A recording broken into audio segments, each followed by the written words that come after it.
Yay! Hello! Anna here, and you're live with Cycling UK for a very special edition of An Audience With. So you might remember we kicked off this series speaking to the stars of cycling during lockdown, and we're continuing it today as part of the Women's Festival of Cycling. So I still can't work out the reverse camera here, but you can see the logo in the screen.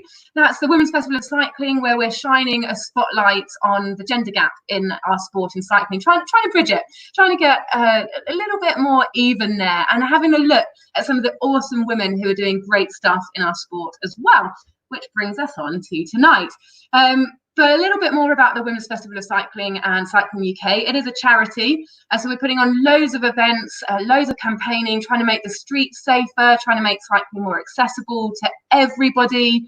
And the Women's Festival, as I said, shining that spotlight on women specifically. So we've got specific women's advice, panels, chat shows, discussions and videos. It's all online at the moment because obviously real life does not exist anymore and everything is online. So here we are, we're at the end of week 2 and we're really excited because today we are celebrating what would have been the launch of the Olympics. So as you are well aware, 2020 Olympics has been postponed to 2021, and right now our brilliant guests would have been at the opening ceremony in Tokyo. But instead, they are here, and I'm sure they're delighted because this is so much better to be here with us today talking about their careers, playing some games and still getting a little bit competitive. So let's welcome them onto the screen. We're going to start with Elinor Barker and Katie Archibald. Yay! Okay, if comments can send in some emojis, some little smileys, some hellos and things like that. Because if you do the hearts, we can't actually see them on this back of the screen here. So you have to get it in the actual comments for us. That'd be really, really nice. So hi ladies, thank you for joining me. Thanks for having us. So what have you been up to today where you would have been doing something very, very different? Elinor? Yeah, so we wouldn't have actually been at the opening ceremony because I'm pretty sure that the British cycling team are going to be travelling today. So we would have been on a plane. Instead I had a 3-hour bike ride and a gym session. So pretty full on. Not really much time to think about it, really. What about you, Katie? Was it similar? Yeah, likewise. I'm sort of impressed that Elle knows her stuff. Like, plan's been cancelled, still knows all the logistics. But yeah, no, we never went to the opening ceremony with Rio either. Just the way that the program ran, it's always one of those interesting. Like, do you have a massive party when you never party at all? And now before the biggest event of your life. Yeah, I think we would have been same as you, trying to watch on the TV, hopefully. Yeah, cool. All right, well, let's give the audience a little bit of an opportunity to get to know you girls. We're going to be talking to you about your careers, about your background in cycling, some highlight moments. And as you can see in the little caption below there, audience, you are welcome to ask your questions. Please do. We're going to have a dedicated Q&A session at the end, but also you can share your comments throughout. We've also got some games. So you're both competitive people. I think you're pretty much defined by being competitive. It's what you do. So we thought that we'd capitalise on that a little bit and set you against each other. So I hope you're excited. But let's just start with a little bit of a chat. Early life here. How did you get into cycling and why? You've both kind of got slightly different backgrounds. So again, if we start with you, Elinor. Yeah, not really a very inspirational story, to be honest. The track where I started is the Maindy Flyers track, and I was basically having swimming lessons in the leisure centre that's attached to it, which I absolutely hated, and pretty much, yeah, my little sister hated it as well. And we'd see them cycling every time that we came out of our swimming lessons, and eventually worked out that if we were cycling, that's probably a better way to convince our parents that we couldn't possibly be at our swimming lesson, because we were busy doing another kind of sport, which is better than just saying I don't want to do it, which didn't really go well with them. So it wasn't really I wish it was out of a passion for sport or something that my family was into, but honestly it was just out of trying to get out of doing something that I didn't like. What was it about swimming that was so offensive? I'm just not very good at it, and I think it's hard to enjoy something that you're really, really bad at. And I didn't like the smell of chlorine. I didn't like coming out with wet, sticky hair all the time. Just, yeah, everything about it was a bit rubbish, to be honest. You don't go fast. You don't get that feeling of like wind in your hair or anything like that. You just slowly trudge through pool. Well, if you're bad at it, you do anyway. Well, luckily you found something by getting out of it that you're pretty damn good at, so that's a bit of a relief. Katie, do you agree on the swimming comment? Because you've got a bit of a swimming background as well, don't you? Yeah, I was pretty into, well, that as my big brother was a very successful swimmer, I suppose, and I was all right. And it's funny that Elle says that about it's crap doing something that you're not good at. And I kind of stuck doing it because I thought I was good. And then one day I realized, but I don't enjoy this. So got out, as it were. No, my introduction to cycling was, I think, is quite a common one. It was through the mammal world. My dad got a bike when I was, say, 12, and he crashed it and gave it to me when I was 13, a road bike. And we'd been cycling as a family my whole life. It was holidays or weekend trips and these sort of epic adventure trips, as they felt when you're a kid. In hindsight, you can plot it out on a map and say, oh, I didn't go around the world after all. That's strange. in my memory, we'd definitely done the odd Mark Beaumont trip, but it wasn't until I was 16 that I started racing. I got on grass tracks at the Highland Games, so they're handicap races. So I got into competitive cycling in a way that let me win quite early, because I was 100 meters up or 100 yards, as it were, up the road. And so, I kind of got that taste for the competitive or the successful competition that I really enjoyed. And it took a few more years before I was actually winning anything, but I got the taste early doors. Anything worth writing home about? Because Elinor, you were racing then quite young, I presume, so younger than Katie. And what was the environment like for kids being in cycling at that time? Were you in a little local club? What was there, leagues going on? Was it quite high level from a young age, at least in your mind, in your world? Oh, in my mind, yeah. In my mind, it was the Olympics every Tuesday night. It was great.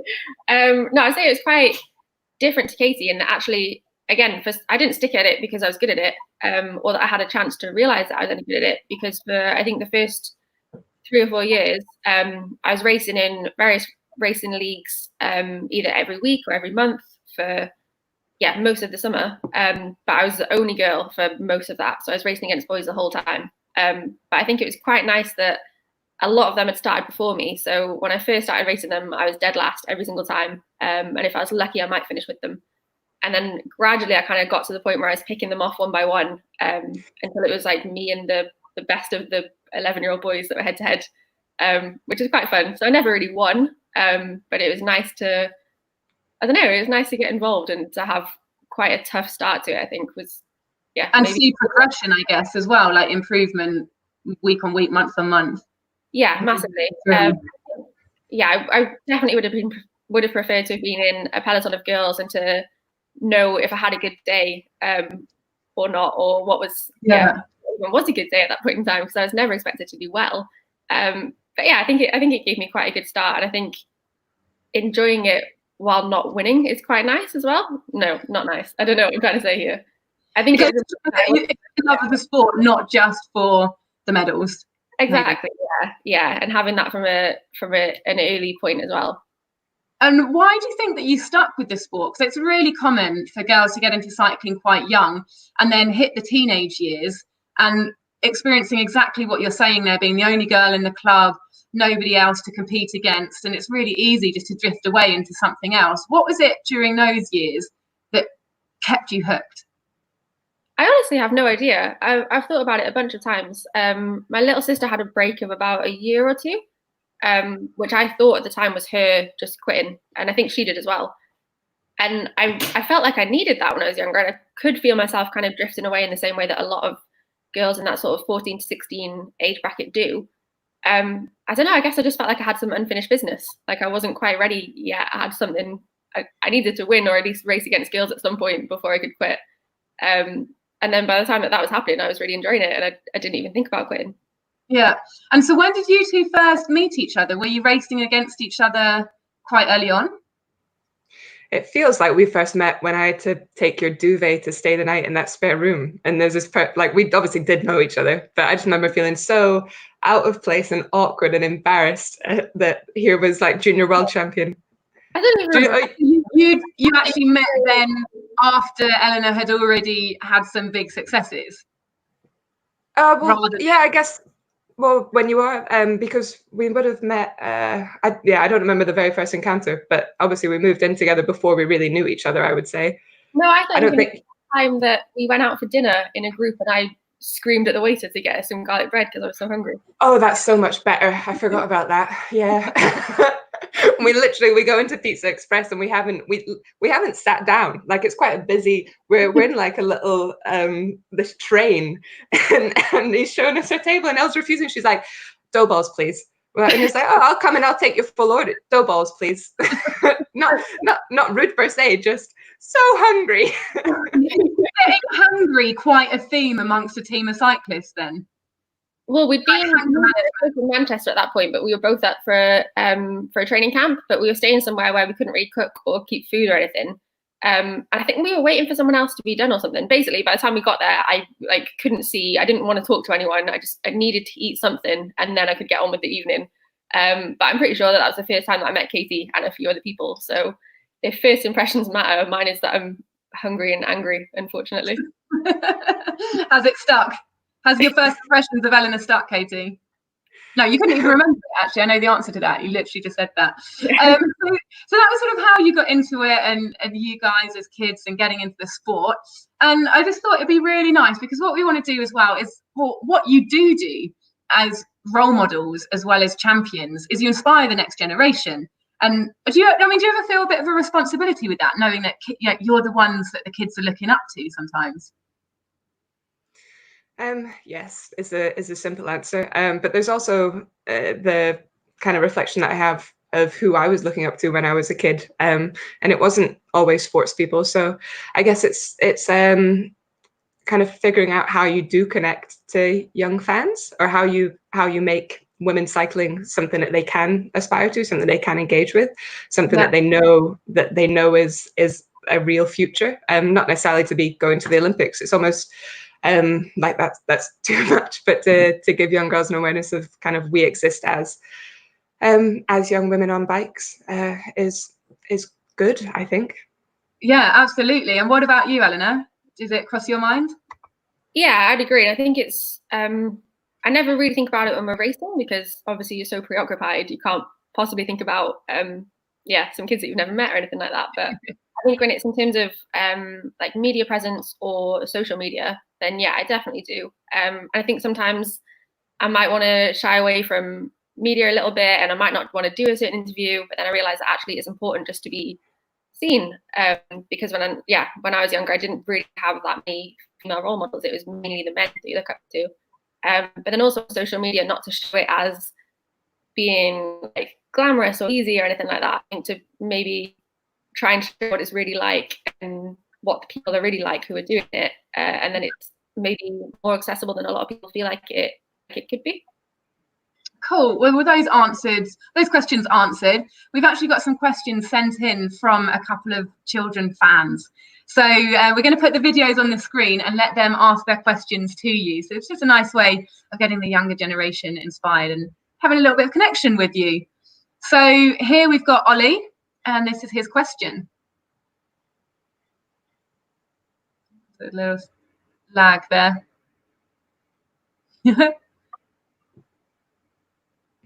So we've got it on the bottom of the screen as well. So, as an Olympic cyclist, are you on a strict diet, or can you eat McDonald's? What was that look to the side for, Elinor? Because sorry, I was just looking at my boyfriend, because yesterday I said, right, I'm going to stop eating so much rubbish now. Like tomorrow, I need to start. It's a year to go now. I need to start eating like an athlete. And then this morning when I was having my breakfast, I was like, no, don't say anything. I was a different person yesterday. Stop judging me for eating chocolate before 10 in the morning.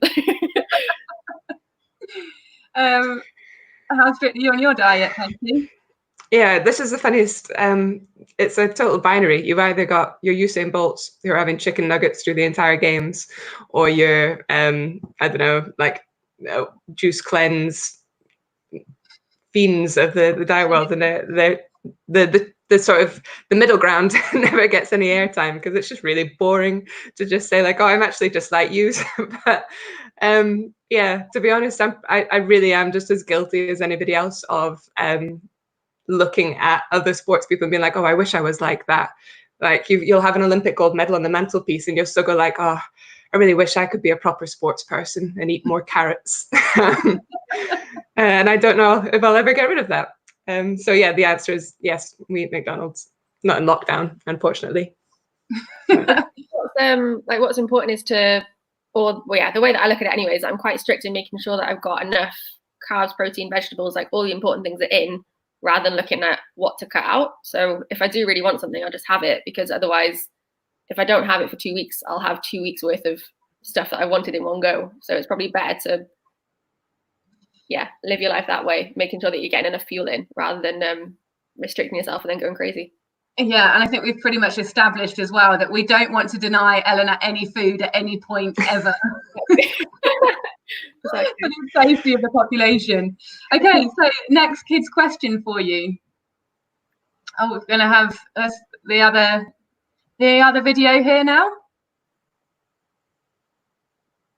So I think we'll get the question up on the screen. I can't hear it, but I don't know if other people can. I could hear the previous one. So you sort of touched on this a little bit earlier as well. So who was your sporting idol when you were growing up? Mine was, I don't really know how well known he is. Mine was Robert Earnshaw, who was a Cardiff City football player when I was probably between the ages of 8 and 11. And I just liked him because he scored goals and then did backflips, and that's pretty much as simple as it is. But like, I really, really loved him. So I'd go around collecting everybody's posters, and then one of my walls was basically a Robert Earnshaw wallpapered wall. It was just the same picture of him, like sat with his hands on his knees, like the stock photo. Has it made you want to learn how to do backflips for when you were in races? Like some sort of party trick? Any kind of party trick would be great. It did actually make me want to be a footballer, but there weren't any girls' football clubs whatsoever. Like, there was nothing that I could join.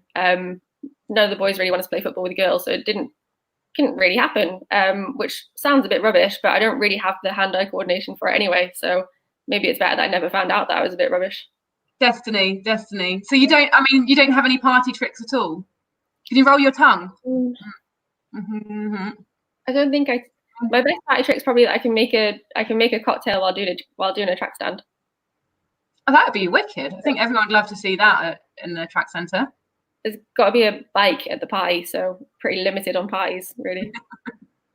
What about Are you saying you've got friends that aren't cyclists? Whose parties are you going to? I don't know any of those people. What are you talking about? Parties without you. So who was your sporting idol, Katie? Yeah, to be honest, this is I don't know, like a horrible confession, because when I was growing up, I sort of already alluded to the fact that my brother's a good swimmer, so I took up swimming. My brother was into Michael Owens, so I was into. I really wasn't into Michael Owens, but then eventually my brother was into Michael Phelps. God, are they all Michaels? He was pretty into Michael Jordan. Jesus. And then you grow up, and then we're watching the two. My brother's into the Schleck brothers, and so you're into the Schleck brothers, and the only sort of lasting memory I have of praising idolatry, is that what you would call it in a religious sense, I suppose, is I used to have this this poster of Fergie, Fergie from the Black Eyed Peas. I'm about to justify it. I know that she's not. So I didn't know who Fergie from the Black Eyed Peas was, but I had this magazine, and she was, in this particular photo shoot, was wearing a tracksuit, which I guess was a fashion tracksuit, not a sports tracksuit, but whatever. A tracksuit, and like had this really confident pose. And I guess to me, she was just like anonymous woman with swag, you could say. And this was a poster that I had up on my wall, and I just, like, for years would wake up in the morning and that was the first thing I saw of Fergie in a tracksuit, and I just like, yeah, that's who I'm gonna be. But I guess I really didn't have that much exposure to high level sport beyond literally just, what is my brother like, because I want to be like him. So yeah, I always feel a bit awkward answering this question, and eventually just say Chris Horner. Have you nailed the pose? Of course I know the pose. I could. I have a really terrible picture. It's like there's a full standing up thing. You have to like do this sort of fist. I can't. I've not got the environment. It requires a big sort of ambiance to pull it off. I agree then that this is going to be your pose when you next win medals. When I get invited onto a photo shoot for a children's magazine, I know exactly how to do it. Okay, cool. But you're not going to be doing it on any podiums. No, the misinterpretation. No. Oh, what a shame! What a shame! And I want to join in with this because obviously I just want to hijack the interview for the Olympians. But it's just because it's quite funny. I was a fan of Gianni Bugno. I didn't even know that was two names, like Gianni and Bugno. It was just like this thing that I would say, and I was like, Gianni Bugno, Gianni Bugno, Gianni Bugno. So it's just, yeah, got me into cycling that way. And the audience as well, who were your idols? We'd love to see them in the chat. And maybe some of you are looking at your idols right now. So yeah, get those comments in. And we've got a final kids question for you. Ta-da! Let's have it swapped over. So this is Ruben. And he's got a question for you. And he's just lost his tooth as well. So what was your first bike? Mine had been my older sister's bike before mine, and it'd been my older brother's bike before her, and before that it'd been my uncle's bike. So I think it was about 20 years old when I got it, and I called it my rocket bike, and it was red and it had flames on it. I have no idea what make it was, but it was really nice. Cool. And what about you? Yeah, it's so good. Yeah, likewise. You know, so it's funny that you've got all these firsts in your head. So my first bike, it was pink. That's how you just, you know, how like what kind of car do you have? A black one, and it had a basket on the front and a seat on the back for carrying sometimes my doll, sometimes my dog, whatever was going. But I remember when I got my first bike with gears, the person that sold it to us, like a neighbor that lived 2 houses down, and she sort of gave me the test drive, as it were. And I remember it sat there, and it was a grip shift shifter 5-speed bike. And she's sort of going through it, and she's like, yeah, so this is how you put it into first gear, and that's the slowest gear, and then you just sort of go like this, and it goes up to number 5, and number 5's the fastest. And I remember getting this run through, and in my head just going like, well, I'm gonna ride in the fastest gear all the time. And here we are. I made you really, really fast. Is it like your secret trick? It's your tip, like how do you go fast? I just ride in number 5, obviously. Like, how's nobody else worked this out yet? Yeah, I hope this is it's a UK audience only, right? The German team isn't watching this. Busted. So we're going to talk more about your careers now, and we're going to spend a bit of heavy time on track because obviously that's where you've had your major joint successes, and with it being the Olympics opening ceremony today, that's a huge focus. But you also have had some big successes in road. So what's your relationship with road versus track as cyclists? I mean, what do you prefer? What is most important to you? And in terms of getting medals, it feels like sometimes track is the one where Team GB focuses a lot of their energy, and road cycling is done maybe for other reasons. Perhaps not. I follow there's a habit of making you answer these questions first, Elle. But here, yeah, here goes. For me, to be honest, I can state as a really clear dream is I want to be a professional track cyclist, which sounds bizarre because I've spent the last 6 years training full time as a cyclist for an Olympic track event, and I'm able to do that with funding from the National Lottery. If there's any lottery players watching, thank you, we love you. They fund the entire Olympic team. They are the sort of majority funders of the Olympic team, and also loads of different arts projects and cultural projects, and there's loads of amazing things all over the UK that the lottery players fund. But in terms of the commercial track scene, I'm hopeful that in the coming years there will be an avenue and outlet to be a professional track cyclist commercially, and not just all centered around representing your nation at the Olympics. Because for us, we obviously we've both been on pro teams and had commercial careers in a sense, and gained commercial sponsorship through the exposure that we have through track cycling. But we're kind of looking on the horizon at a new World League. So there's something called the UCI Track Cycling World League coming up in 2021, and the delay of the games is confuse things, as it were. But kind of that is my dream, and I enjoy I enjoy racing on the road. But if I could have a career doing this sport that is fast and tactical and technical and exciting, and it's a stadium event, and you can watch men's cycling and women's cycling, you can watch sprinting, you can watch endurance, you can it's just the best sport in the world. And I really want to somehow make a career out of being very good at it. So I don't really think that's the answer to your question of how do we that is the best answer to the question, Katie. It blew me away. Thank you. No, it's fantastic. Thank you. It was really insightful. Brilliant. And what about you, Emma? Because I have to now go after the best answer ever. So that's I know, it's a tough act to follow. But maybe you had your first taste for really big international success on road, right?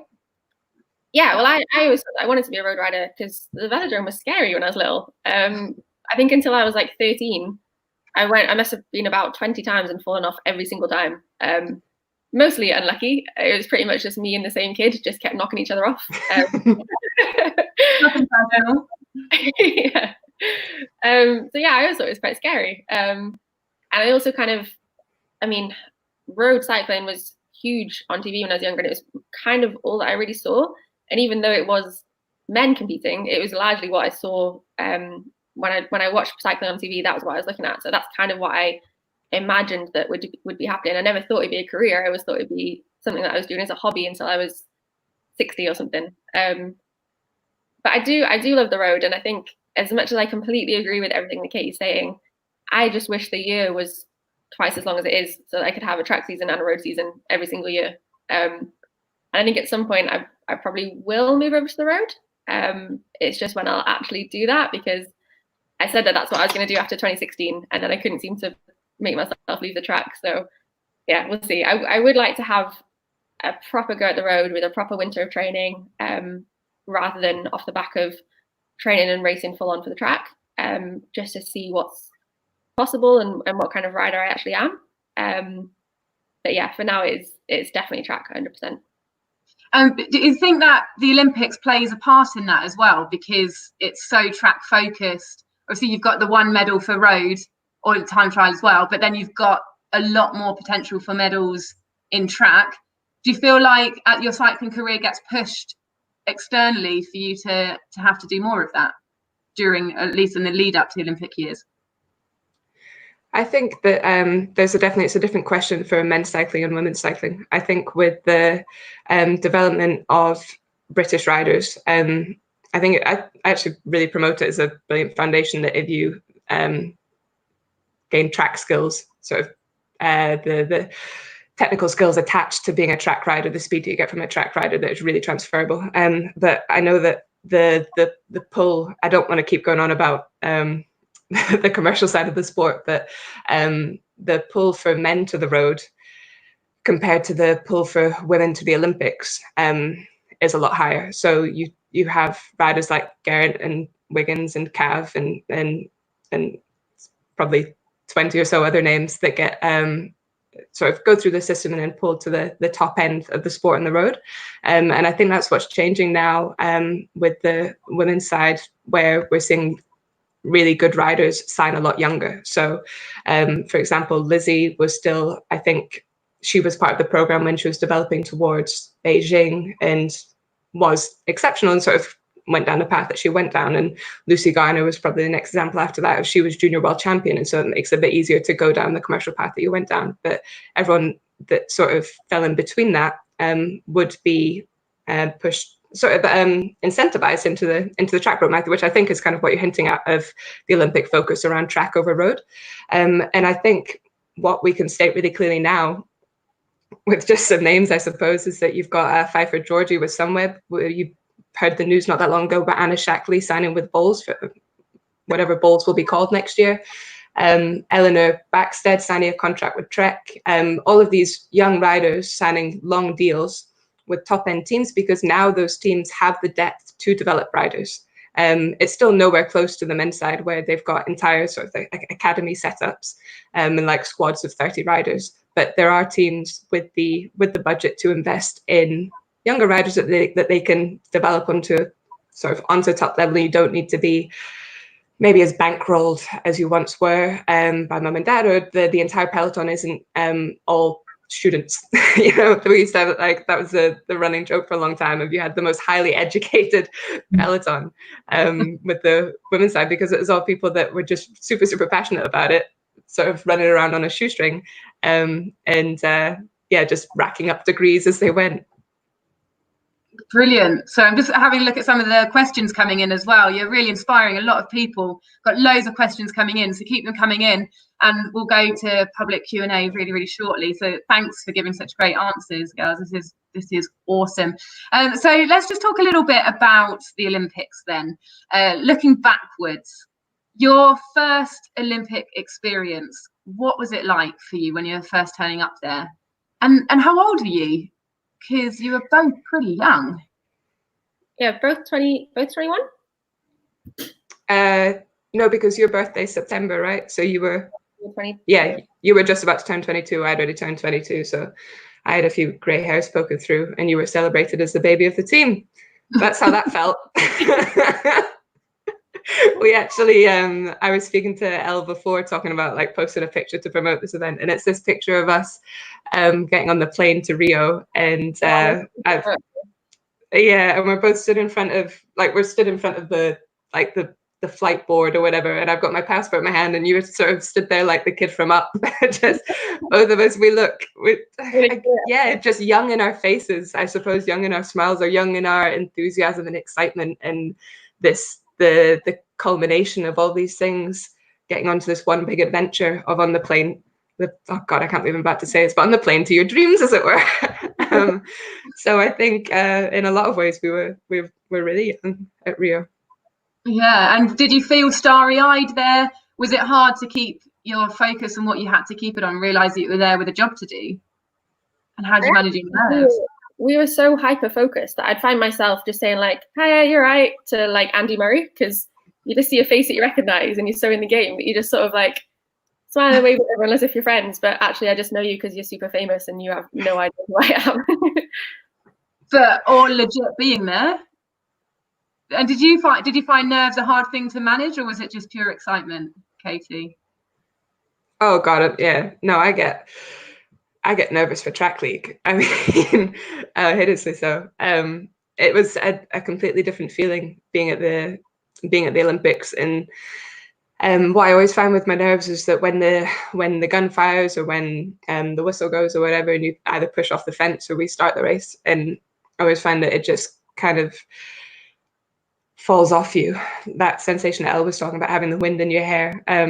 There's something about the connection with the event and the effort that just takes all that away. And I don't know whether it was because of the heightened nerves of the Olympics, or because of the form of your life. The feeling that I got when we were racing there, that moment of it all falling away was more intense than anything I've ever experienced in any other race. And now we have to wait another 12 months to hopefully feel that again.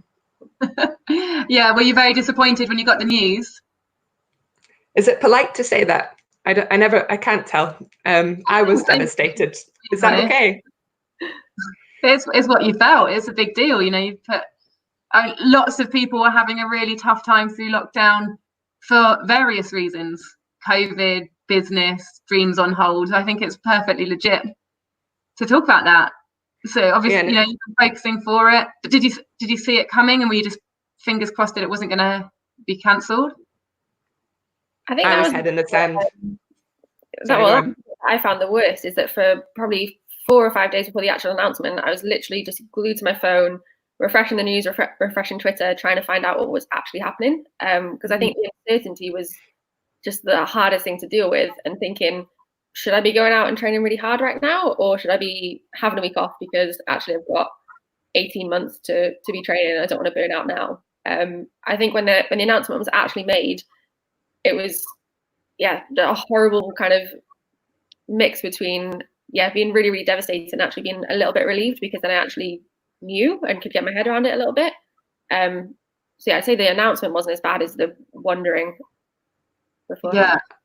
I was total opposite. I had no interest in refreshing the news. I just sort of denied any any of the clear evidence that it, like, I remember when Australia announced that even if the Olympics were to go ahead, they wouldn't be traveling.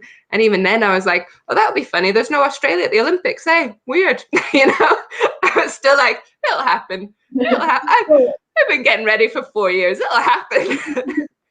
The first that we really took notice of, I think, is when me and Kate had a media day and we were live on TV, and they said, well, do you think the Olympics will be cancelled? And I was like, do you think the Olympics will be cancelled? What are you talking about? Like, why? The Olympics doesn't get cancelled. Like, that just doesn't happen. And I was like, no, like, this is the most ridiculous, like, clickbait question. What do you expect me to say to this stupid question? And then, like, 3 days later, I was like, oh. Reality is hitting. Yeah. Reality is hitting. So how are you coping with it? How are you keeping the motivation up? Does it mean some time off of training? Doesn't sound like it was for you today, Elinor, but what does it mean for you? Yeah, it's been a mix. I actually thought that I'd probably hit a massive decrease in motivation and really struggle to get through it. But I think because we've always got training broken up by either racing or traveling, or by just important team sessions that we need to turn up in a good state in, we're never really training that consistently for that long a period of time. So it was kind of nice, I suppose, to actually be able to just go really, really hard or do some extra long rides just because I felt like it for a little while. So I probably had the hardest 2-month training camp that I've ever had in my life for that time that the weather was really nice and there was literally nothing else to do. And recovery is perfect because you're not leaving the house. So that was kind of nice, I suppose, in spite of things. But obviously can't really keep that up forever. So I've kind of scaled back a little bit. And having, I guess, some kind of quarter-life crisis this week. I got a tattoo a couple of days ago, which is my first one, and I'm doing a bungee jump tomorrow. So any kind of distraction, really. Wow, wild. What's your tattoo? Can we ask? Can we see it? Yeah, topical. Yes. Love it.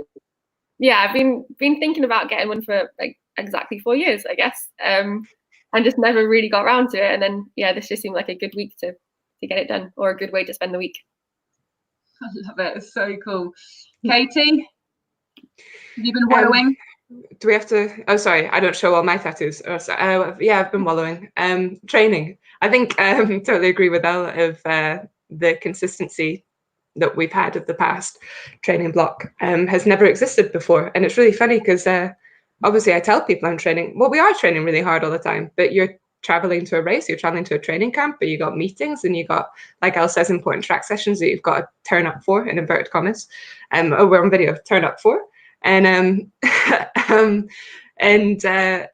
I've done loads of interviews where I've talked about how this consistency is fantastic, and that if other sports and other athletes are doing this, I'm stealing this opinion from somebody else, but that you're going to see world records go because people just don't train like this all the time. So if you're really building solid foundations, that people are actually, probably for the first time in ages, periodizing their training in a way that isn't isn't forced into play by this heavy race schedule.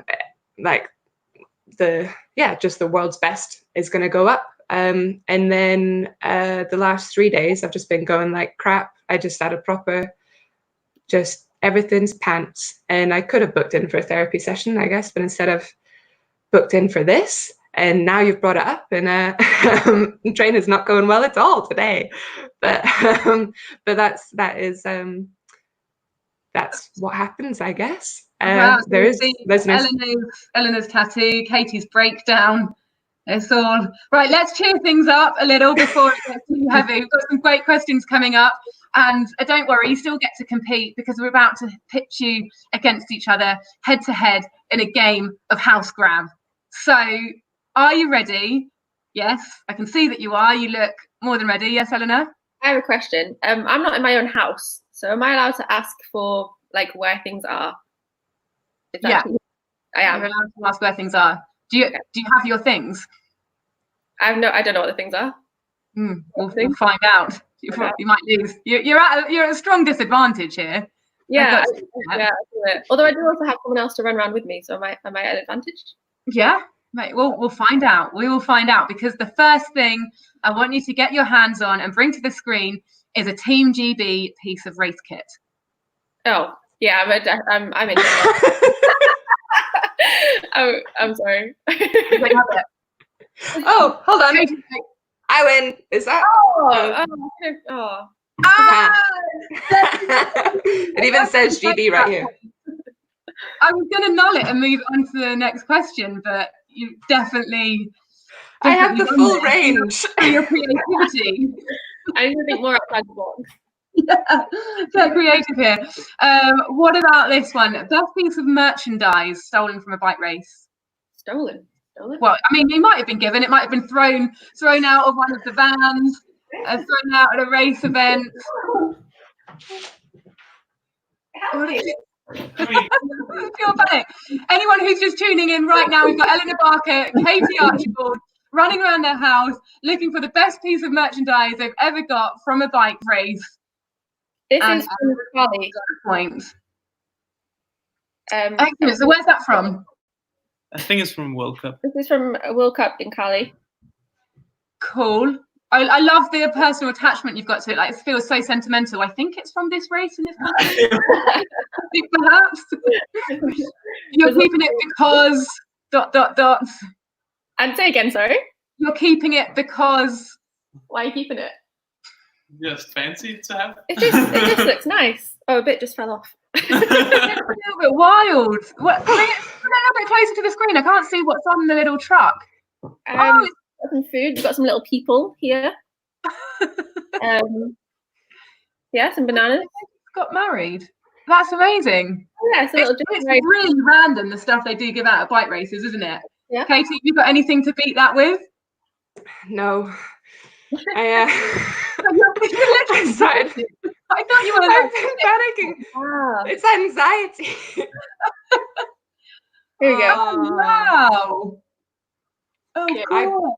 I brought something that isn't really, I haven't answered the question at all. I thought I can't come back with nothing. This is a photograph of Meadowbank by Dave Martin, and it's cycling related. Oh, hold on, it's two. So this was just before Meadowbank was knocked down, and there are no more bike races there. And I know that only 2 minutes ago you said let's get it more upbeat and play a game, but just a moment. Let's all think about.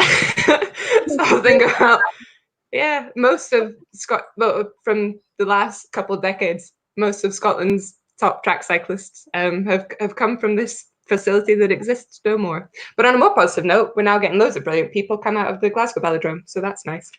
Cool. Let's bring it up a little bit, Eeyore. This one should definitely put a smile on your face. The most impressive medal or trophy that you've got in your house. Prior place, please. Go. Run. Impressive. This is big. Also, I think that everything in the second place. That's certainly impressive. Yeah. That It's from Ronde van Midden Nederland winner. What? Exactly. I think it might be in Danish. Or we have an Olympic medal.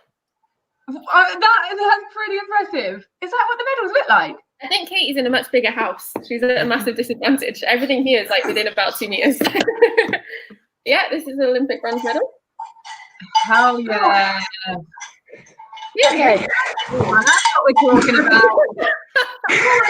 What is it? What have you got? I can hear what you're saying when I go. So I also have a bronze medal. This one's from B. Craig's, which was the first round of the Scottish SCX series, but better than that. I have this belt. Oh, no. Quite nice. Neither was won by me, but Els, I mean, actually, to be fair, we're both. Was this a round of our other half's accolades? Yeah. And my other half won Dig In at the Dock in 2013. Well done, baby.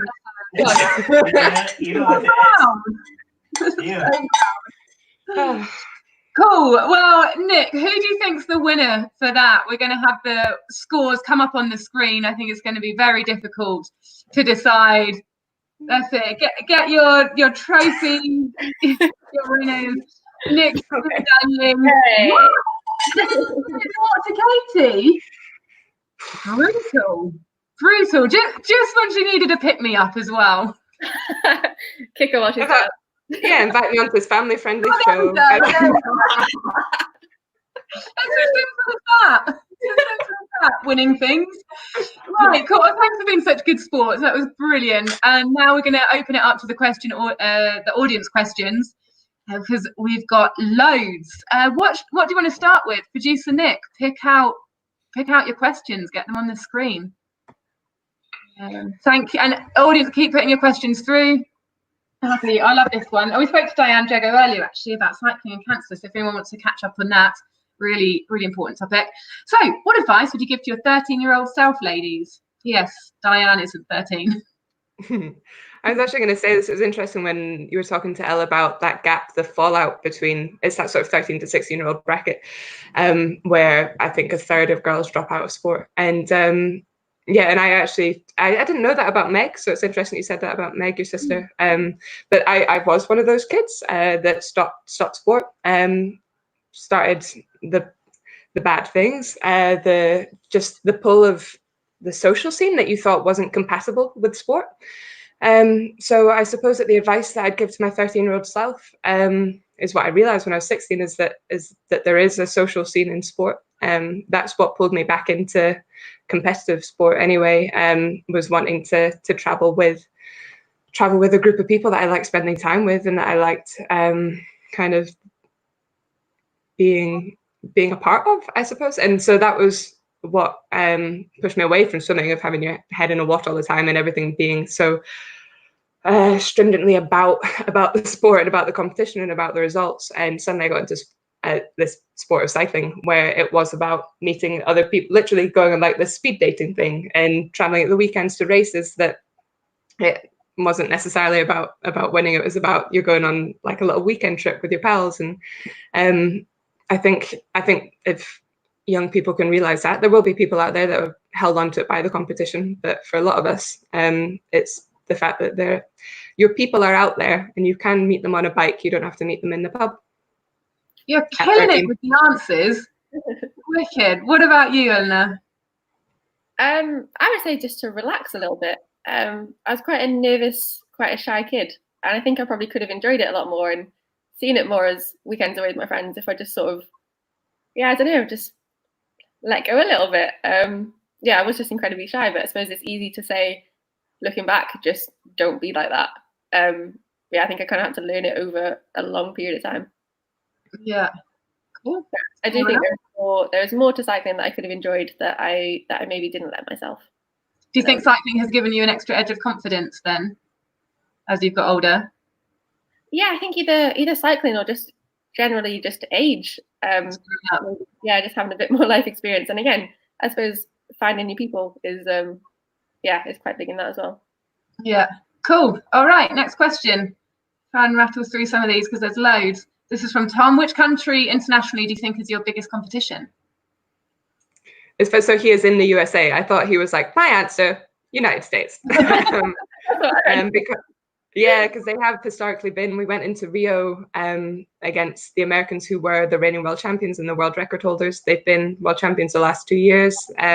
The exciting one, as a fan of the sport, but what I'm excited by is the German team, who haven't featured in the previous two Olympics, but have a really strong team and a really high kind of, I guess, like, this sounds stupid, but I want to say skill level in the sport, and I don't mean as in they're good at riding bikes, but you can tell from the way that they've approached the event that they've really get it.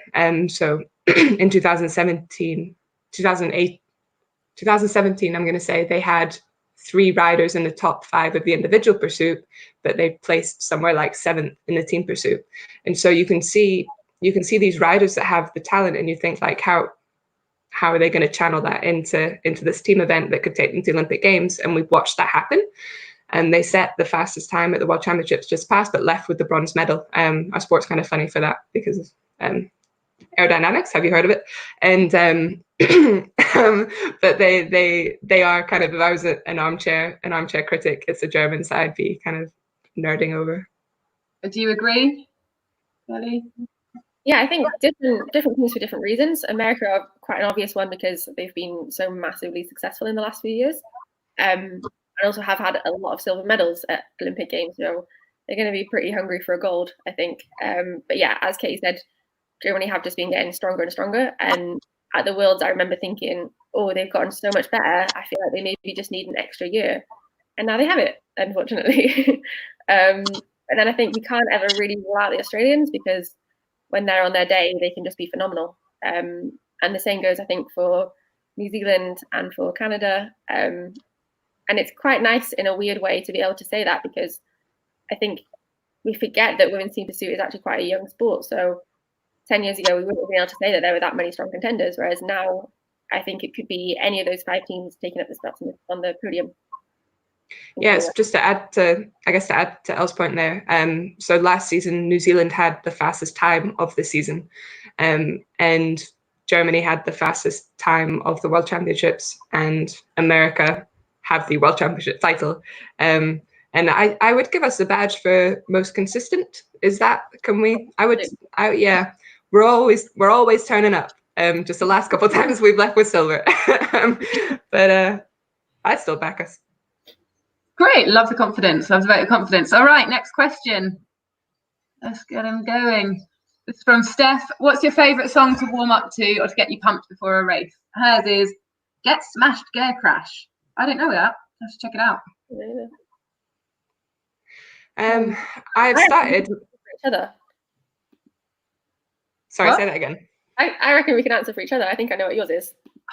Yeah, I can. So Els is Monster, I believe. Specifically, it needs to peak at Nicki Minaj's verse, with the high point of when you can scream and go, "Ah, I'm a monster."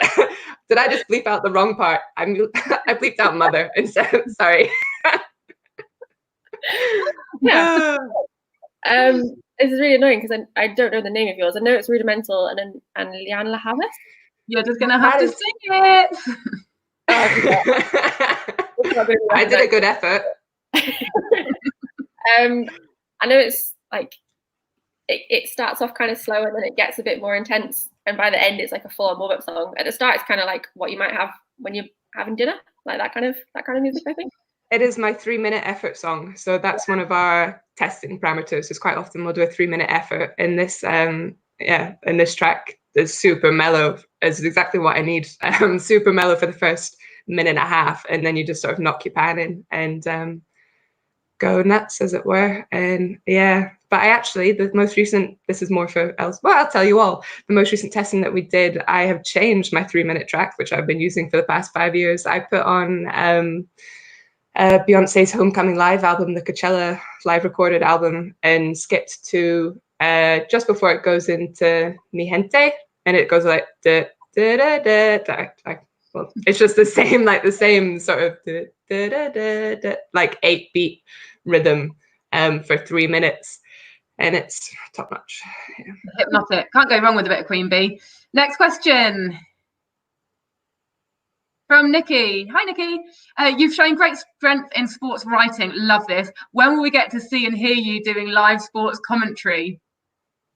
My favorite commentator is Joanna Rousel, hands down. And what is best as well is that because I know her, I think people might watch the commentary and they'll think like, well, she's been in the sport. Of course, she knows all this stuff. And she does know all this stuff. But I know that she prepares for these events, that she does her homework, that she has all of her results there, and that she's gone to the effort of learning about the riders, has a sort of measured response to the way that the race is unfolding. And she knows her stuff. And I just wish that everybody took the job as seriously as Joanna takes the job. And if ever I fall into any kind of commentating, I'm for sure going to try and replicate that, of not just rock up and be like, well, I'm into the sport, so I'll just turn up and, I don't know, relate everything to how I used to race, because that's not what she does. I love listening to Jo commentate. I So couldn't agree with you not more. soon. She's phenomenal. She's Cheers. phenomenal. So you'd like to get into it though? I think you'd have a little spin that you'd be able to put on it, definite. I like commentating when we go to track races, like when we're finished and we go up in the stands. But there's this like ego trip that you take with commentating, I think, of my opinion is important. And that's something that Joanna manages to avoid, but thinking of my opinion is important. And here, consume this race the way that I'm going to consume it, with all of my biases, all of my favorites, and this and that thing, like the way that I want to see the race unfold, because that's kind of what you have as a spectator. You have a way that you want it to go. So I don't think I'd really be a perfect commentator in that sense. Unbiased. Okay, cool. I think we're going to try and squeeze in 2 more questions before we wrap this up. So next question, please, from Richard. He's got a question. Yo! Just here with his 5-year-old son who loves cycling. Brilliant question. How do your parents support you in your journeys to Olympicdom? Love this. I feel unbelievably lucky in how my parents supported me, because I was just fully supported and never ever pushed in any kind of way. We went to the races as a family weekend away, and my dad made sure that if I wanted to be preparing for a race as best as I possibly could, that we did that together, and we made sure that everything was perfect and planned it all out together. But we never sort of went with the expectation of, he never said, right, well, I'm doing this, I'm putting all this effort in so that you can win. It was, we're putting all this effort in because that's what you're supposed to do. That's what you do if you really care about this. And maybe you'll win, that'd be lovely. But if you don't, then whatever, you've learned so much from learning about your tire pressure, or why you've chosen those specific handlebars, or why we're going to the race 2 days early, or whatever it might be. There was always kind of quite a lot of lessons in it, and in preparing well, I think. But never any even ounce of expectation on the races. And I think that continued to, I remember when my parents booked to go to Rio and thinking, oh God, imagine if I don't even get picked, because there's absolutely no guarantee. We could get to, the team for the final is picked. I think the deadline is about 2 hours before. So we could find out on the day that I'm not even riding. And they spent all this money and all this time to get there and to get to watch the race. I might not even be in it. And they just said, like, well, okay, we're still going to go and watch the Olympic final. Like, that'd be all right. So they're just always being quite, I want to say chilled, but they weren't. They were so hands-on, but also hands-on practically, but so relaxed when it came to the emotions and the results. Beautiful. I got so many daddy issues. I shouldn't answer this question. Like, it's awful. My dad wasn't into watching us play. Like, he hated swimming. He would never come in. He used to always get wound up because my brother quit football, and he was like, football was a good sport, why didn't you keep that up? And all this shit. I was sharing a room with Megan Barker, who's Elinor's sister, on a training camp not that long ago, and she was on the phone with her parents, and it was one of those phone calls where I wasn't trying to be nosy, but I like the phone's really loud and you can hear both sides. And Meg had said she's chatting to her dad, and she says something like, I'm struggling a little bit, like the training's quite hard. It wasn't like a massive cry for help, but and your dad gave the most inspiring response that has really stuck with me. It wasn't directed at me, but I couldn't help it. I was just lying there in my bed, just waiting to go to bed.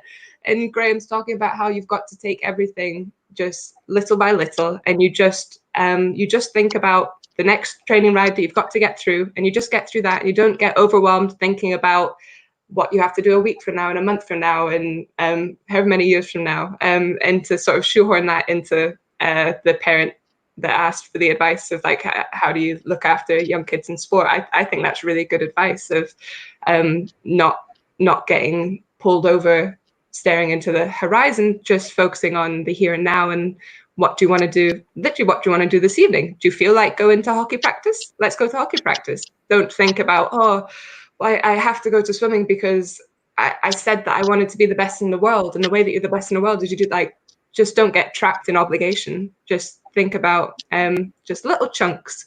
So thank you. Thank you, Mr. Barker. Thank you, Graham. That really pulled me through that training camp. Great. Actually given emotional speeches like on demand. I've texted him before a race and said, look, like one of my teammates is struggling a bit. Got any motivational words for her? And within 5 minutes is a paragraph like this that's specific to her, specific to the event. And he's like, absolutely nailed it. I feel like he should be he should be a speechwriter. Wicked. Right, time for the final question. All we've got time for. We're getting loads of fan comments as well. Everyone's enjoying this so much. Really appreciate the thorough answers you're giving. And this is from Janet, and she wants to know how she gets over the fear of falling off her road bike when she's on the road. Because, Ellen, you were saying that you had a lot of crashes on the track when you were younger, but you must have, there's something there that kept you getting up and getting back on. And I'm sure you've both had fears that you've had to deal with and overcome. So it's a great question. It's very hard to answer without knowing any specifics, I suppose, or without really knowing the person that we're talking to, because I suppose it's quite a psychological thing. But I would say that. How do you two both recover from fears of crashing? I think you do just have to do it.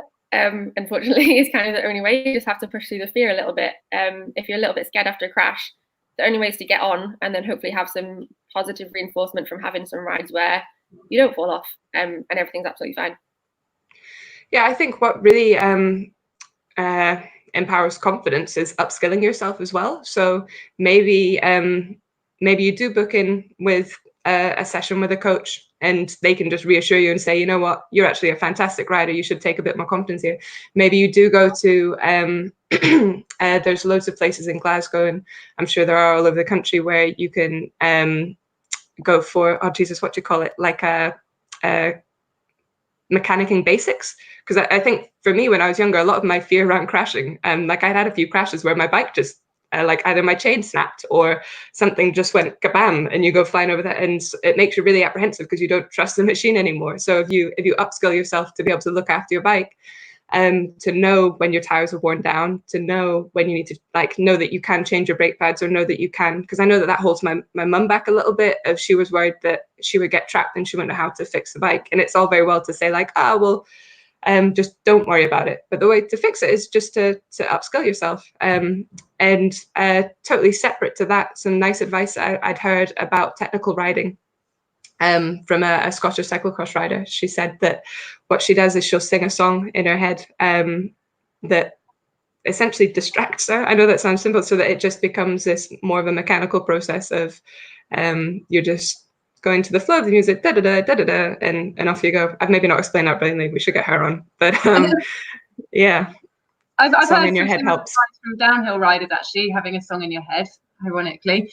So anyway, that's it. We've gone way over time. You've been incredible. Literally, I know for one that I've enjoyed being part of this more than I would have enjoyed watching the Olympic opening ceremony. So that's fine. And I think by looking at the comments in the audience, pretty much had the same response throughout. Everybody's really, really enjoyed it.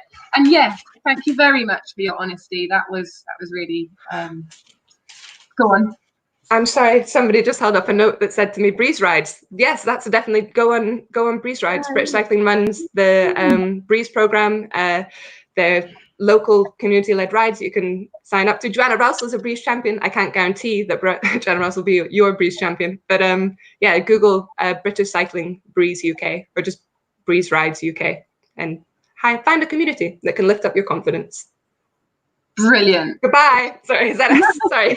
No, really, I'm more worried about keeping you, because I think we could just keep you here all night. I'm loving it so much. The questions are still coming in, so I just don't want to take up too much of your time. You've got your dinners to eat. So thank you so much. Really, really thank you. It's been absolutely fantastic.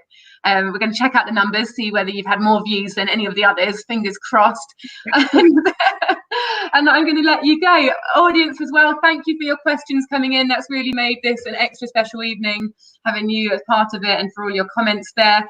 This has been put on by Cycling UK, which is a charity which tries to get more people cycling safely and enjoyably, and campaigns for loads of great things, including getting more women on bikes and shining the spotlight on amazing women who are already riding bikes. We've got 1 week left of the Women's Cycling Festival, so go and check out what we've got coming up next week.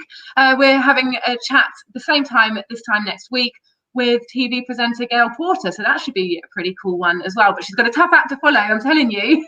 It's going to be tough for her. And we've got some yoga for cyclists on Tuesday and some strength building for cyclists on Wednesday, so really do check it all out. And I'm going to stop speaking and say goodbye. Thank you. Bye. Thank you. Thank you. you.